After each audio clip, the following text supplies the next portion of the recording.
Hello students, welcome to A to Z পরীক্ষা। তো তোমাদের সঙ্গে আজকে ডব্লিউবিএসএসসি এসএলএসটির বোটানির একটা খুব গুরুত্বপূর্ণ চ্যাপ্টার নিয়ে আলোচনা করব। আলোচনা শুরু করার আগে কিছু গুরুত্বপূর্ণ কথা বলে রাখি। অনেকে তোমরা এসএলএসটি নিয়ে হাল ছেড়ে দিচ্ছ, এসএলএসটি নিয়ে তোমাদের মন ভেঙে যাচ্ছে, ভেঙে যাওয়াটাই স্বাভাবিক। হ্যাঁ, তোমরা বলো ম্যাম কেন ভেঙে যাবে না, বলুন এত বছর ধরে পরীক্ষা হচ্ছে না, এটা তো অবশ্যই একটা সত্যি কথা। কিন্তু তারপরেও আমি বলবো তোমাদেরকে প্রিপারেশনটা নিতে, তার একটাই কারণ, রিসেন্টলি একটা স্টুডেন্টের সঙ্গে আমার কথা হলো। ও অন্য কোথাও একটা জব করতো, যতদূর সম্ভব ডিফেন্সের কোনো লাইনে, ঠিক খেয়াল করছে না এক্স্যাক্টলি। তো ও যখন প্রাইমারিটাতে পেয়ে গেল না, ও কিন্তু ওই জবটা কুইট করে দিল, দিয়ে কিন্তু প্রাইমারিটাতে জয়েন করলো। তো যে যেখানেই জব করুক, স্কুলিংয়ের জবটা এমন একটা জব, ঠিক আছে, হাজার জব সবাই চাইলে ছেড়ে দিয়ে এই জবে চলে আসবে, ঠিক আছে, সেটা স্কুলের হোক, প্রাইমারি স্কুল হোক, প্রাইমারি টিচার হোক, যে কোনো কিছু। তো এই জন্য তোমাদেরকে বলছি খুব ভালো করে কিন্তু প্রিপারেশনটা নাও। অন্য চাকরির পড়া যদি তোমরা পড়ো, অবশ্যই পড়ো, কোনো অসুবিধা নেই।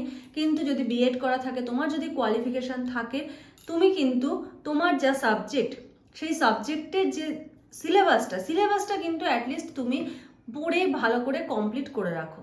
তার পাশাপাশি তুমি অন্য পড়ো। সারাদিন অনেক সময়, সারাদিনে কেউ যদি 6 ঘন্টা 7 ঘন্টা পড়ে, সারাদিন ধরে একটা সাবজেক্ট পড়তে কারো ভালো লাগে না। ধরো কেউ হিস্ট্রি, সারাদিন তার হিস্ট্রি পড়তে ভালো লাগবে না, কেউ লাইফ সায়েন্স, সারাদিন লাইফ সায়েন্স পড়তে ভালো লাগবে না। তো তুমি অন্য পরীক্ষার প্রিপারেশন নাও, কোনো অসুবিধা নেই। কিন্তু তার সাথে সাথে তুমি যদি ডেলি 2 ঘন্টা 3 ঘন্টা করে যদি তুমি এসএলএসটি প্রিপারেশনের জন্য দাও, তাহলে কিন্তু তোমার কি হবে, তোমার কিন্তু সিলেবাসটা কমপ্লিট হয়ে যাবে। এবার দেখা গেল তুমি 2 বছর পরে একটা অপরচুনিটি পেলে এক্সাম দেওয়ার, তখন তুমি আফসোস করবে যে না, আমি তো পড়ে কমপ্লিট করিনি, এখন আমি এত কম সময়ে কি করে পড়বো। তো এই আফসোসটা যেন না করতে হয়। যাদের অনেকটা এজ হয়ে গেছে, তাদের কিছু বলার নেই সেখানে। অনেকের হয়তো 40 বছর পারও হয়ে গেছে, এই এক্সাম হয়নি বহু বছর ধরে, তাই না? কিন্তু যাদের এখনো সুযোগ আছে, তাদেরকে বলছি সুযোগটা কাজে লাগাও, ঠিক আছে। তোমরা কিন্তু সিলেবাসটা অ্যাটলিস্ট পড়ে কমপ্লিট করে রাখো। যে সাবজেক্টেরই হও না কেন, সিলেবাসটা অ্যাটলিস্ট পড়ে কমপ্লিট করে রাখো। আর লাইফ সায়েন্সের ক্ষেত্রে বলবো, লাইফ সায়েন্সে কিন্তু এসএলএসটিতে কিন্তু 3টে আমাদের সাবজেক্ট পড়তে হয়, ফিজিওলজি, জুলজি, বোটানি। সব থেকে বড় সিলেবাস কিন্তু তোমাদের 34টা চ্যাপ্টার রয়েছে, তার মধ্যে প্রচুর পার্ট রয়েছে। সুতরাং এই 34টা চ্যাপ্টার ভালো করে কমপ্লিট করতে গেলে কিন্তু খুব খুব এফোর্ট দিয়ে পড়ে কিন্তু কমপ্লিট করতে হবে। তো হাতে সময় রাখো, 7 মাস 8 মাস 1 বছর সময় রেখে 34টা চ্যাপ্টার কমপ্লিট করে ফেলো, যেন 2 বছর পরেও যদি একটা এক্সাম হয়। কারণ দেখো, সামনে এই যে লোকসভা ভোট, দেখো ডব্লিউবিপিএসসি টিচারের কিন্তু একটা গেজেট কিন্তু প্রকাশ হয়ে গেছে, ঠিক আছে। এবার পিএসসির মনে করো ফিজিওলজি যারা নেবে ভাবছো, ফিজিওলজির ক্লাস তোমরা চাইলে আমার কাছে করতে পারো, তোমাদের সমস্ত একদম ডিটেলসে কিন্তু ক্লাসটা করানো হবে। আর মনে করো সামনে ধরো এই যে লোকসভা ভোট গেল, আবার বিধানসভা ভোট আসবে, একটা তো এসএলএসটি হওয়ার সম্ভাবনা রয়েছে, তাই না? আর এখন আইনি জটগুলো আস্তে আস্তে আস্তে আস্তে ছাড়তে শুরু করেছে, আর কি খুলতে শুরু করেছে, ক্লিয়ার হতে শুরু করেছে কেসগুলো। তো একটা যদি নোটিফিকেশন দুম করে চলে আসে, তুমি কতটা তৈরি আছো সেটা তোমাকে দেখতে হবে। এবার হ্যাঁ, অনেকে তোমরা বলবে আমি তৈরি, পরীক্ষা হোক, অবশ্যই পরীক্ষা হোক, এটা প্রত্যেকেই আমরা চাই পরীক্ষা হোক। যদি তুমি তৈরি হয়ে থাকো, তুমি এসএলএসটিগুলো রিভিশন দাও, আদার্স অন্য এক্সামের জন্য কিন্তু প্রিপারেশন নিতে থাকো। কিন্তু এসএলএসটি ছেড়ো না। এটা এমন একটা পরীক্ষা বা এমন একটা চাকরি যেখানে ধরো তুমি ডব্লিউবিসিএস ক্লার্কশিপে তুমি পেয়েছো চাকরি, কিন্তু তুমি যদি স্কুল টিচিংয়ে পেয়ে যাও না, তুমি ক্লার্কশিপ ছেড়ে দিয়ে, অনেকেই আছে এরকম, ক্লার্কশিপ ছেড়ে দিয়ে তারা টিচিং লাইনে কিন্তু চলে আসবে। কারণ একটা অন্য চাকরি ছেড়ে দিয়ে যদি প্রাইমারি টিচিং লাইনতেও যদি হয়, তাহলেও কিন্তু চলে আসবে, কারণ এই জবটা প্রত্যেকেই কিন্তু প্রেফার করে। সুতরাং নিজেকে বলছে, নিজেকে তৈরি রাখো। এসএসটি হবে কি হবে না, হবে কি হবে না, এই চিন্তা করে সময় নষ্ট করো না। তোমার কাজ পড়া, তোমার কাজ সিলেবাস কমপ্লিট করা। তুমি সিলেবাসটা কমপ্লিট করো, তুমি নিজের প্রতি কতটা অনেস্ট দেখো যে তুমি সিলেবাসটা কমপ্লিট করেছো নাকি, তারপরে তো পরীক্ষা হবে কি হবে না। কারণ মাদ্রাসা এক্সাম নিয়েও কিন্তু অনেকে বলেছিল যে ফর্ম ফিল আপ হওয়ার পরেও অনেকে বলেছে শুধু শুধু টাকা গেল, এক্সাম হবে না, এত কেস হচ্ছে, এই হচ্ছে হয়েছে, কিন্তু আলটিমেটলি এক্সাম তো হলো। এবার যারা মনে করো প্রিপারেশন নিয়েছে, তারা ভালো করে এক্সাম দিয়েছে, আর যারা জেনে শুনেও পড়েনি, তারা পস্তিয়েছে। তো এই যেন তোমাকে যেন এই আফসোসটা না করতে হয়। হাতে এখনো সময় আছে, 34টা চ্যাপ্টার আগে কমপ্লিট করো, দেন তুমি অন্য চাকরির প্রিপারেশন এটার সাথে সাথে নিতে থাকো, রিভিশন করতে থাকো, ঠিক আছে। কারণ যখন অপরচুনিটি আসবে, তখন কিন্তু নতুন করে পড়ে কিন্তু কিছু হয় না, রিভিশন দিয়ে এক্সাম দেওয়া যায়, নতুন করে পড়ে কিন্তু এক্সাম দেওয়া যায় না 2-3 মাসের মধ্যে, ঠিক আছে। তো চলো, দেরি না করে, অনেক কথা বলে ফেললাম, দেরি না করে ক্লাসটা স্টার্ট করি। দেখো, ডব্লিউবিএসএসসি এসএলএসটি বায়োলজি বোটানির একটা টপিক কিন্তু আজকে আলোচনা করব। দেখো, প্ল্যান্ট কিংডম, খুব ভালো করে বুঝবে, একদম বেসিক থেকে এটা বোঝাচ্ছি। প্ল্যান্ড গ্রুপ যে তোমাদের সিলেবাসে যে টপিকটা রয়েছে সেটা অনেকেরই একটা টাফ লাগে, ঠিক আছে, অনেক বড় সিলেবাসটা, কিন্তু এটা পড়তে গেলে তোমাকে বেসিক থেকে একদম পড়তে হবে। তো একদম বেসিক থেকে কিন্তু আমি এগুলো তোমাদেরকে করাচ্ছি। আর তোমাদের কিন্তু নিউ ব্যাচ এপ্রিল থেকে স্টার্ট হবে। যারা যারা ক্লাসে জয়েন হতে চাও তারা স্ক্রিনে যে নাম্বার দেখতে পাচ্ছ সেই নাম্বারে যোগাযোগ করে সমস্ত ডিটেলস জেনে নিয়ে কিন্তু জয়েন হতে পারো। তোমাদের কিন্তু SLST বায়োলজির নিউ ব্যাচ কিন্তু এপ্রিল মান্থ থেকে স্টার্ট হবে। তো দেখো, উদ্ভিদ জগৎ বা প্ল্যান্ট কিংডম এটাকে দুটো ভাগে ভাগ করা যায়। কি কি? একটা হলো অপুষ্পক, একটা হলো সপুষ্পক। অপুষ্পক ইংলিশ কি? দেখো, ক্রিপ্টোগ্যামি। ইংলিশ টার্মগুলো একটু মনে রাখার চেষ্টা করবে, তোমার কিন্তু অন্য এক্সামেও হেল্প হবে। সপুষ্পক উদ্ভিদ কি? ফ্যানেডোগ্যামি। যেমন দেখো, এই যে পিএসসির টিচিং মাস্টার অ্যাসিস্ট্যান্ট মিস্ট্রেসের যে নোটিফিকেশনটা বেরোলো, এখানে কিন্তু তোমাকে ইংলিশে পড়তে হবে। এবারে ইংলিশ টার্মগুলো যারা জানবে তাদের এখানটা পড়তে সুবিধা হবে। আর এখানে কিন্তু একটা কথা বলে, WBSSC SLST তে কিন্তু পিএসসির যে অ্যাসিস্ট্যান্ট টিচার, এখানে এলিজিবিলিটিতে বলেছে গ্রাজুয়েট প্লাস তোমার বিএড ডিগ্রি থাকতে হবে। এমন না যে কোনো সাবজেক্ট মেনশন করা রয়েছে। তোমাদের বায়োলজিতে অনেকে কনফিউশন হচ্ছে যে ম্যাম আমার তো জুলজি ব্যাকগ্রাউন্ড, আমি কি ফিজিওলজি নিতে পারবো? হ্যাঁ, নোটিফিকেশনে ওরকম করে কিছু বলা নেই।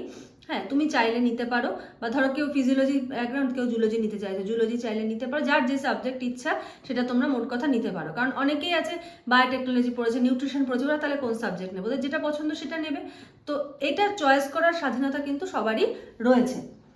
আচ্ছা, তো দেখো, ক্রিপ্টোগ্যামি আর হলো ফ্যানেডোগ্যামি। ক্রিপ্টোগ্যামি মানে অপুষ্পক আর ফ্যানেডোগ্যামি মানে হলো সপুষ্পক। এবার এই যে ক্রিপ্টোগ্যামি, এটাকে আবার তিন ভাগে ভাগ করা যায়। কি কি? থ্যালোফাইটা বা সমাঙ্গদেহী, ব্রায়োফাইটা বা মস জাতীয়, টেরিডোফাইটা বা ফার্ন জাতীয়। ভালো করে বুঝবে, থ্যালোফাইটা বা সমাঙ্গদেহী এখনই মুখস্থ করে নাও।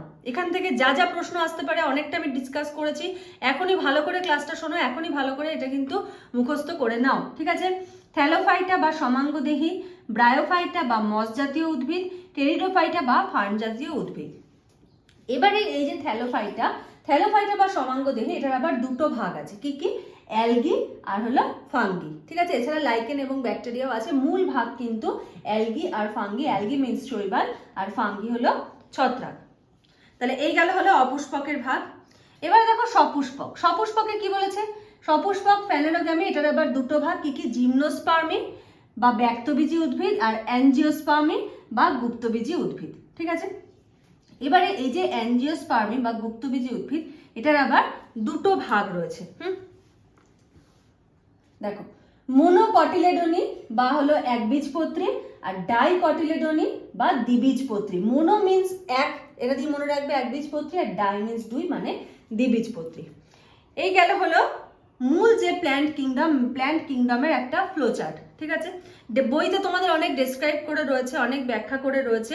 তো এই ফ্লোচার্টটা মনে রাখলেই হবে। বইয়ের অত ডেসক্রাইব দুপাতা কিন্তু পড়ার কোনো দরকার নেই।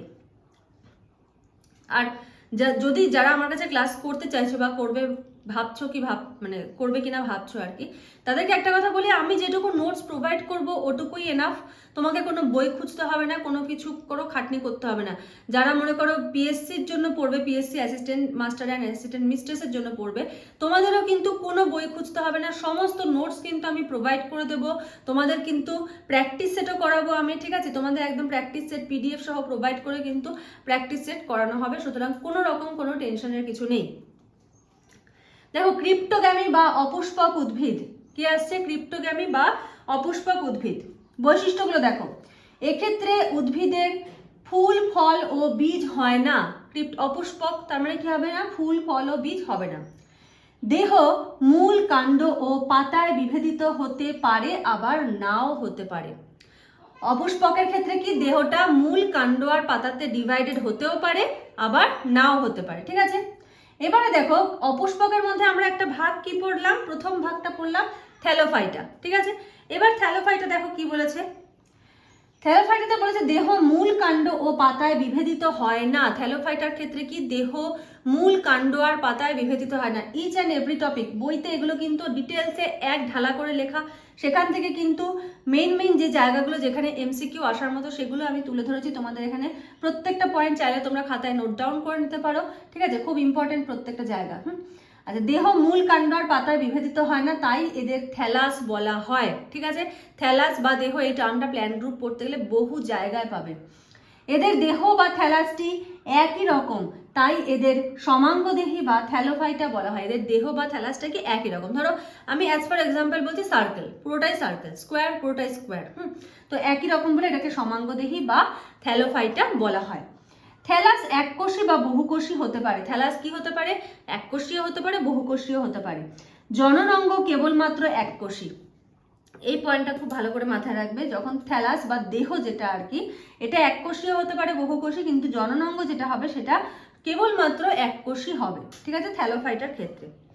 এখানে দেখো থ্যালোফাইটার কিছু ছবি দেওয়া রয়েছে, আলফা, কারা, ক্ল্যাডোফোরা, জাস্ট ফর এক্সাম্পল কিছু ছবি আমি তোমাদের দেখিয়েছি যে থ্যালোফাইটা কিরকম দেখতে হয়। নেক্সট আসছে হলো থ্যালোফাইটার ভাগ অ্যালগি। অ্যালগিতে দেখো কি বলেছে, দেহকোষে ক্লোরোফিল থাকে, তাই এরা স্বভোজী বা অটোফাইটস, মানে নিজেদের খাদ্য নিজেরা তৈরি করতে পারে। কোষ প্রাচীর সেলুলোজ দ্বারা গঠিত। প্রত্যেকটা পয়েন্ট কিন্তু ইম্পর্টেন্ট এমসিকিউ আসার জন্য। এগুলো আরো ডিটেলসে আমাদেরকে পড়তে হবে, কিন্তু আমি একদম বেসিক থেকে এটা স্টার্ট করলাম। হ্যাঁ, কোষ প্রাচীর কি? সেলুলোজ দ্বারা গঠিত। উদাহরণ দেখো, স্পাইরোগাইরা, ক্ল্যামাইডোমোনাস, ভলভক্স, কারা, ফাইকাস, ফিউকাস আর হলো পলিসিফোনিয়া। এখানে দেখো শৈবালের কিছু ছবি রয়েছে। নেক্সট আসছে ফাঙ্গি, অনেকে ফানজাইও বলে। দেখো বলেছে ক্লোরোফিল থাকে না। অ্যালগি আর ফাঙ্গির মধ্যে ডিফারেন্স করতে পারবে। রং কখনো সবুজ হয় না ক্লোরোফিল, আর অ্যালগিতে কি ক্লোরোফিল থাকে, সবুজ রং হয়। নিজের খাদ্য নিজেরা তৈরি করতে পারে না। ছত্রাকের কোষ প্রাচীর প্রধানত কাইটিন, গ্লুকান, ম্যানান প্রভৃতি দ্বারা গঠিত হয়। তাহলে অ্যালগির ক্ষেত্রে আমরা কোষ প্রাচীর কি দেখলাম? সেলুলোজ নির্মিত। আর ছত্রাকের ক্ষেত্রে কি? কাইটিন, গ্লুকান আর ম্যানান দ্বারা গঠিত হয়। নেক্সট দেখো বলেছে ছত্রাক পরভোজী। যেহেতু এদের মধ্যে ক্লোরোফিল থাকে না, অন্যের ওপর খাদ্যের জন্য ডিপেন্ডেন্ট। পরভোজী মানে হেটেরোফাইট। এই কারণে এরা যেহেতু পরভোজী, কি কি গঠন করে দেখো, পরজীবী বা প্যারাসাইট, মৃতজীবী বা স্যাপ্রোফাইট, মিথজীবী বা সিমবায়োটিক হিসেবে অন্যান্য স্বভোজী উদ্ভিদের দেহে অথবা অন্য কোনো জৈব পদার্থের ওপর বসবাস করে। যেমন একটা সহজ এক্সাম্পল বলছি, ছত্রাক। দেখো না, যে দেখবে বর্ষাকালে কাঠের গুঁড়ির উপরে বা মাটিতে টাটিতে দেখবে ব্যাগের ছাতা, যেটাকে আমরা বলে থাকি, ওটা কিন্তু এক ধরনের ছত্রাক বা ফাঙ্গি। এক্সাম্পল দেখো, এক্সাম্পল কি বলেছে, রাইজোপাস, পেনিসিলিয়াম, মিউকর, অ্যাগারিকাস, পলিপোডাস, তারপরে হলো ডিকটিওফোরা, হ্যাঁ, অ্যাসকেবোলাস, এগুলো হলো সমস্তটা কি ফাঙ্গির একটা মানে ফাঙ্গির এক্সাম্পল। এখানে দেখো ফাঙ্গির একটা ছবিও কিন্তু আমি দিয়েছি। তো এখানে হলো অ্যালগি আর ফাঙ্গি পর্যন্ত তোমাদের আজকে থাকলো। নেক্সট ক্লাসে আমরা আরো বাকিগুলো নিয়েও কিন্তু আলোচনা করব। তো ভিডিওটা ভালো লাগলে লাইক করে দিও, যারা নতুন আছো অবশ্যই চ্যানেলটাকে সাবস্ক্রাইব করে নিও আরো নতুন নতুন ভিডিওর আপডেটস পাওয়ার জন্য। আর শেষ পর্যন্ত একটাই কথা বলবো, পড়তে থাকো। অ্যাটলিস্ট 34টা চ্যাপ্টার তো কমপ্লিট করো, তারপরে তুমি অন্য কিছু চিন্তা করো। তোমার লক্ষ্য 34টা চ্যাপ্টার কমপ্লিট করা, ওটা আগে তুমি কমপ্লিট করো, তারপরে তুমি অন্যদিকে ফোকাস করতে পারো। আর যদি কেউ রেগুলার ক্লাস করবে মনে করো, এপ্রিল মাস থেকে নিউ ব্যাচ স্টার্ট হচ্ছে, রেগুলার ক্লাস করতে পারো। আর যদি কেউ মনে করো যে তোমরা ফুল নোটস নেবে, একবারে ফুল নোটস নেবে, একবারে ফুল নোটস নেওয়ারও ব্যবস্থা রয়েছে। আর একবারে ফুল নোটস নিয়ে লাইফ টাইম ফ্রি ক্লাস করারও কিন্তু ব্যবস্থা রয়েছে। ঠিক আছে, তো যদি সেটা করতে চাও সেটাও তোমরা করতে পারো। তার জন্য স্ক্রিনে যে নাম্বার দেখতে পাচ্ছ সেই নাম্বারে যোগাযোগ করে সমস্ত ডিটেলস জেনে নিয়ে কিন্তু তোমরা জয়েন হয়ে যেতে পারো। এপ্রিল মাস থেকে কিন্তু নিউ ব্যাচ স্টার্ট হচ্ছে। তো আজকের মতো ভিডিওটা এখানেই শেষ করছি। নেক্সট ভিডিওতে আবার তোমাদের সঙ্গে কথা হবে, দেখা হবে। আজকের মতো এইটুকুই। Thank you.